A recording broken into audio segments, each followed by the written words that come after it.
Alexa, what is the date today?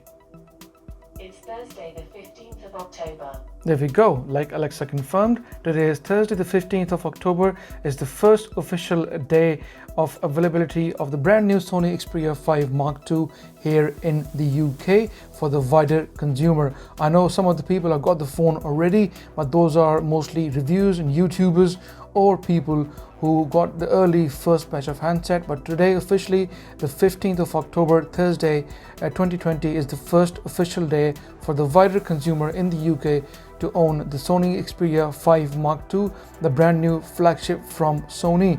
And as a special deal, if you pre-order the phone up to a certain date, you would be getting these noise cancelling H910N wireless noise cancelling headset, which I haven't used before. But this is, I think itself, they retail for about 150 or around 200 pounds, something like that. But this is for the very first time I've had a Sony noise cancelling headphone, so a special deal. However, they seem very good, and I've seen the reviews on Google as well, and people seem to be very happy with it. So I think these headphones deserve a separate video, which I will be doing in the next coming days. So for now, let's take them out of the equation and let's concentrate on our star of the show, the Sony Xperia 5 Mark II, the flagship phone from Sony for the year 2020. So let's have a quick look at the box. Nothing special there. Mark II, 5 Mark II. At the back you got the main core specs. So the phone has got a triple camera setup, same as we had on the Xperia 5, 12, 12 and 12 megapixel respectively, with some changes which we will discuss later in the video.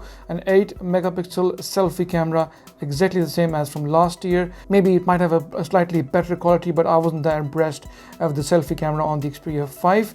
Also, it's got the full HD plus OLED screen, once again HDR10, so you can watch Netflix, YouTube, Amazon Prime and everything else here in the UK. But this is the biggest change of them all. On the previous Xperia, the battery was just over 3100 milliampere. I think it was about 3180 if I remember correctly. Don't quote me on this, but now this is a significant boost to the battery life on the Xperia 5 Mark II. And to be honest, I was very happy with the battery life on the Sony Xperia, the first one, but with 4000 milliamp battery, same 6.1 inch full HD OLED screen, I'm expecting a spectacular battery life. On if you go on the GSM Arena, the stats show there already. They have tested the phone for the battery life and it is showing exceptional endurance whilst GSM Arena were testing it. So I'm also hoping that in my dedicated battery life video for the Xperia 5 Mark II, it will outshine and give us some outstanding result with such a massive big 4000 milliamp battery. Also, Qualcomm Snapdragon 865, not the 865 plus. To be honest, there's hardly any difference in terms of performance. As long as you have got 8 gigs of RAM or more, 865 does perform really well. Again, IP65 and 68 rated, Bluetooth, NFC, micro SD support, Wi-Fi, Zeiss lens. This time, whatever you wear, you pronounce it Zeiss or Zeiss, but at least this is the trademark of the Sony Alpha cameras and the other DSLR cameras, which often used the Zeiss technology or ZS technology. Like I said, whatever way you pronounce it, but we will see if that has any effect on the overall image quality on the Xperia 5 Mark II. All the other information and nothing special. Up top here, as you can see, it says it's the dual SIM version, and this is the blue version, by the way. Last year I got this white grayish version. This is the Xperia 5. I will be comparing this in just a moment along with the Sony Xperia 5 Mark II once I get this out of the box. And this is, by the way, the 5G version of the phone, and this phone now comes standard as 5G here in the UK, as opposed to the Xperia 5, which was just 4G LTE and not 5G. Okay, so without wasting any further time, let's quickly open the box up and see what do we find inside. So opening the box up, here we go, and we are then greeted with the brand new Sony Xperia 5. And like I said, this is the blue color that I ordered, and it's slightly different from the one I ordered before. The Xperia 5 from last year. Putting it all again together side by side, you can tell there's a clear difference between these two phones. Like I said, there'll be quite a few comparisons in this video, and in the days and weeks to come I'll be comparing these two both for performance and overall battery life and everything else, so please do stay tuned. So this video is about the Xperia 5 Mark II, and I'll tell you what, this blue color looks absolutely amazing in these LED lights that I've got here. Very nice and very slim and light.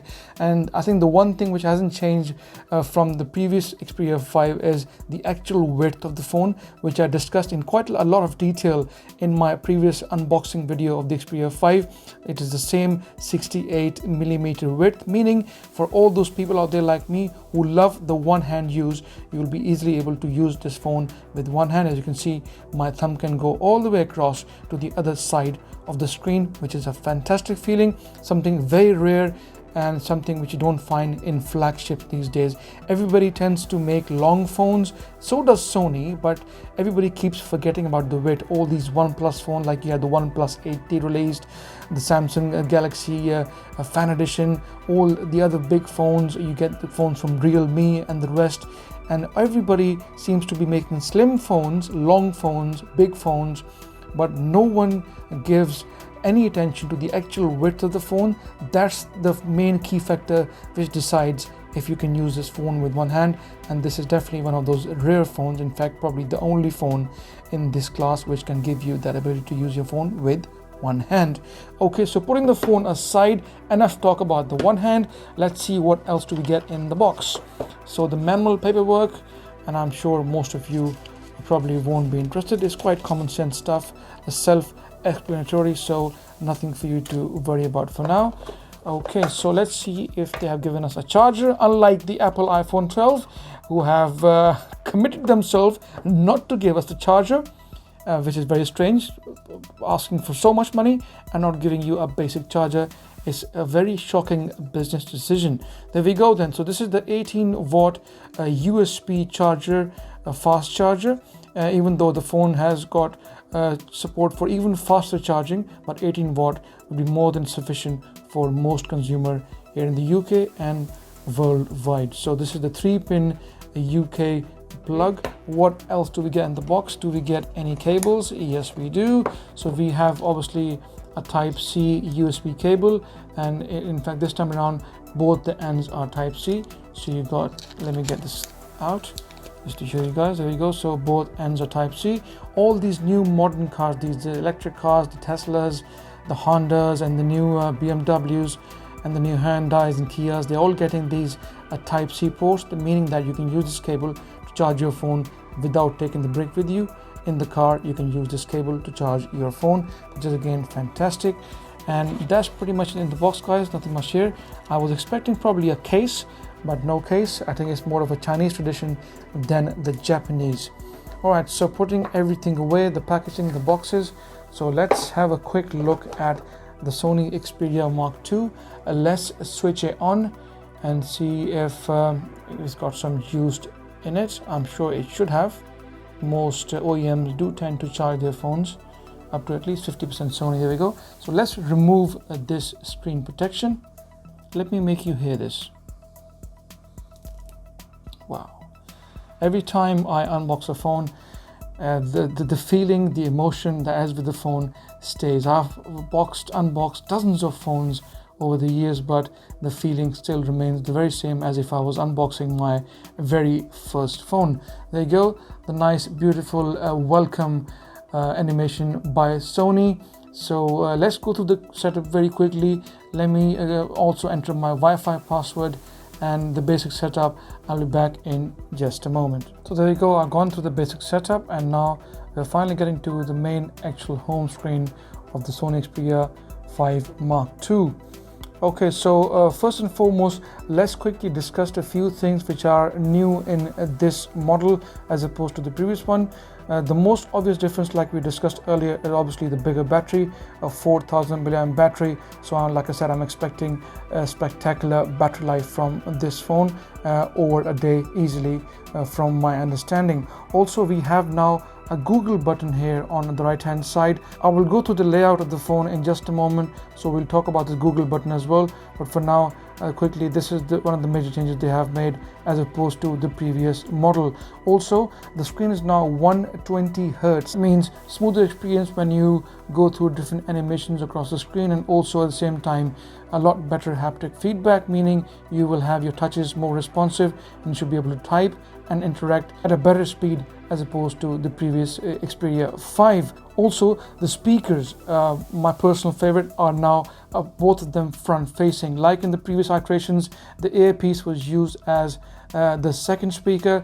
This time around there's no bottom firing speaker, as you can tell, and the speaker is right there, the very thin line here. This is the second speaker, which is the front facing speaker. So now you have two front facing speakers. Hopefully this will sound better than the Xperia 5 and on par with the Samsung Galaxy S20 and the rest of the competition. So let's get into now first of all settings. There we go, and let's get through to display first and foremost. And like you guys know me already, and those of you who follow me on a regular basis, the first thing I always do is change the adaptive brightness and change it to manual so that we can control the brightness ourselves. Let's make it a full screen. There we go, beautiful OLED screen with all these punchy colors. And the good thing with the Sony smartphones is that I personally do not like too bright screens. So the screen is not the brightest like you have on, for instance, the OnePlus 8 or the 8T or the Samsung Galaxy S20, but it is bright enough for you to enjoy and have a good experience. And if you keep it up to halfway point or maybe around 80%, still the screen doesn't get as bright. But once you go past the 90% mark, that's where the OLED really kicks in, and this is to conserve battery and obviously also make sure that our eyes are not damaged in the long run. So this is down to personal preference. This is the kind of setup I personally like, and I think Sony's approach is very practical, at the same time also not compromising on the screen performance. Now let's have a look at the Android version which this phone is running. The phone is running Android version 10, 1st of August security patch level update, along with the 1st of May Google Play system update. I'm sure once I'm hooked up onto Wi-Fi, unfortunately I couldn't connect Wi-Fi earlier, some issues with my broadband at the moment, but I'm sure once I go online I should be able to get the latest update. Sony is normally quite good when it comes to releasing monthly and major updates, and this phone is due for Android 11 very soon in the next few months to come. So please do stay tuned. Keep an eye on my social media. I'll regularly update you guys. Links are down below. Also have a look at the display settings and see if you can find that option where you have the different frequencies of screen. So let's get into the refresh rate. There we go.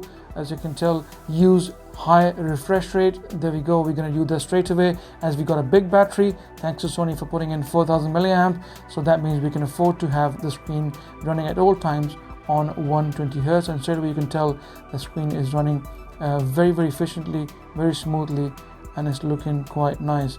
And the response time, already I can tell from using Xperia 5, it's quite rapid and the phone is really flying off, which again is very heartening to see. As you can tell, 120 Hertz has got its effect straight away without any issues. Okay, so let's get into the settings bit here again, and let's get into sound and see how these speakers actually sound, even though I've only got the ringtones here for them for now, but at least it would give us an idea of how good the speakers are.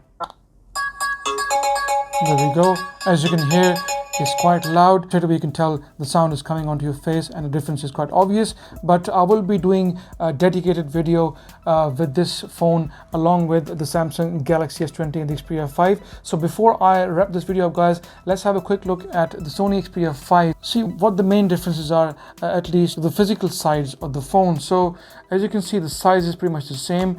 In terms of width, like I said, they both look the same, 68mm. I can tell, I think, same width as well, but as you can see, the speaker is now gone. Like I said, it's gone at the front, same type USB, same positioning of the antennas, so it's not looking that bad. Now looking at the right hand side, you can see the volume rockers are pretty much the same, along with this fingerprint sensor. The fingerprint sensor on Mark II is now also a power button as well. As you can see, there's a tactile feedback to it, so the phone actually comes on once you press it. So this is now giving both the functions, fingerprint and also the power button, whereas on the older Xperia you had this dedicated button for power, and this was only for fingerprint scanning. Also, the extra button here is the Google Now button, so this is for the voice assistant, which often reviews and YouTubers are complaining about. They press it quite accidentally every now and then, but I'll be using it for the next few days, and I will give you my opinion as to if the location of this button is slightly questionable. So I will be the judge of that, and I will let you know my feedback in the next few days and weeks to come.